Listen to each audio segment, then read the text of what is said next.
তখন আবেগে কাজ করতে বিবেকে কাজ করতে আছে না কি হইলো? শুধু মাহমুদুল্লাহ তাওহিদ হৃদয় এই দুইজনই, আর কে আছে বাংলাদেশে ব্যাটিং? আমি হতাশ, খুবই হতাশ। সিনেমার যে ডায়লগটি সম্ভবত এটা আমাদের জন্যই এই ডায়লগটি এসেছে। ঘটনাটি বাংলাদেশ ভারত ম্যাচের 10ম ওভারে কুলদীপ যাদবের বল ওপেনার তানজিদ হাসান তামিমের প্যাডে লাগলে এলবিডব্লিউ দেন অনফিল্ড আম্পায়ার।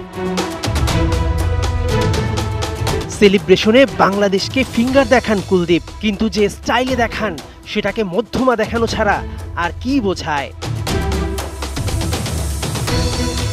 এই ঘটনায় তোলপাড় সোশ্যাল মিডিয়া। ভারতীয়দের ক্রিকেটে বাংলাদেশকে ছোট করার প্রবণতা সবারই জানা, এবার সেটা দেখা গেল মাঠেও। ক্রিকেটেও শিষ্টাচার বহির্ভূত আচরণ, তবুও চুপ আইসিসি। অবশ্য পরে রিভিউয়ে দেখা যায় পিচিং আউটসাইড।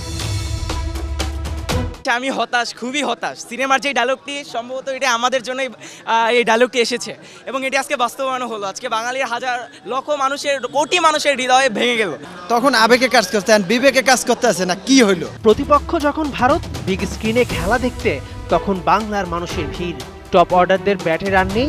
প্রথম 10 ওভারেই মূলত ম্যাচ থেকে ছিটকে গেছে বাংলাদেশ। আরও একটা বিশ্বকাপ থেকে বিদায় নেয়ার পথে টাইগার ক্রিকেটে পরিবর্তন দরকার। কোন পথে? আমার টার্গেট 197। আমি প্রতি বলে শর্ট খেলার চেষ্টা করব। প্রতি ওভারে আমার টার্গেট 10, ওই জায়গায় 31 বলে 29। আমার মনে হয় ভাই ম্যাচটা ওই জায়গায় হেরে গেছি ভাই।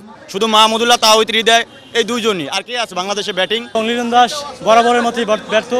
আমরা একটু বেশি আশা করছিলাম বাংলাদেশ থেকে। আমাদের লিটন সাহেব প্রথম থেকে শুরু করে অনেক ভালো ম্যাচ খেলছে, আজকে অনেক ভালো। আমাদের বাংলাদেশ টিমের জন্য অনেক কষ্ট করে যাচ্ছে। এই লিটন সাহেবকে যখন আমাদের বাংলাদেশে আসবে আমরা ছাদকলা বাস দিয়ে তাকে সম্বোধনা জানাবো। কীভাবে সম্বোধনা জানাবো? সে আসুক আগে বাংলাদেশ। সর্বাঙ্গে ব্যথা, ওষুধ দিব কোথা? বাংলার ক্রিকেটের যেন সেই অবস্থা। ঢেলে সাজাতে হবে পিচ থেকে টিম ম্যানেজমেন্টের সকল কর্নার। বাংলাদেশ দরকার ঢেলে সাজাইতে হবে। শান্ত লিটন এদেরকে বাদ দিতে হবে ভাই। তাদের টপ অর্ডারের ব্যর্থতা, পাওয়ার প্লেতে রান তুলতে না পারা, দুর্বল স্ট্রাইক রেটে ব্যাটিং করা, টি-20 ষোলো ব্যাটিং না করার কারণে আমি মনে করি বাংলাদেশ ম্যাচ থেকে ছিটকে যায়। মনে হচ্ছে যে আমাদের টার্গেট হচ্ছে 120 বা 30 রান, আমরা সেই রকম করে ব্যাটিং করতে নামছি। এটাই এইরকমই হবে আসলে। এখান থেকে একসেপ্ট না করার কিছু নাই। আমরা আসলে এরকমেরই ব্যাটিং করি। আমাদের প্রদর্শন বা আমাদের সামর্থ্য এইটুকুই। আমার কাছে মনে হয় বাংলাদেশের এই দল থেকে প্রত্যাশার কিছু নাই। 25 জুন সুপার 8-এ আফগানিস্তানের বিপক্ষে শেষ ম্যাচে নামবে বাংলা।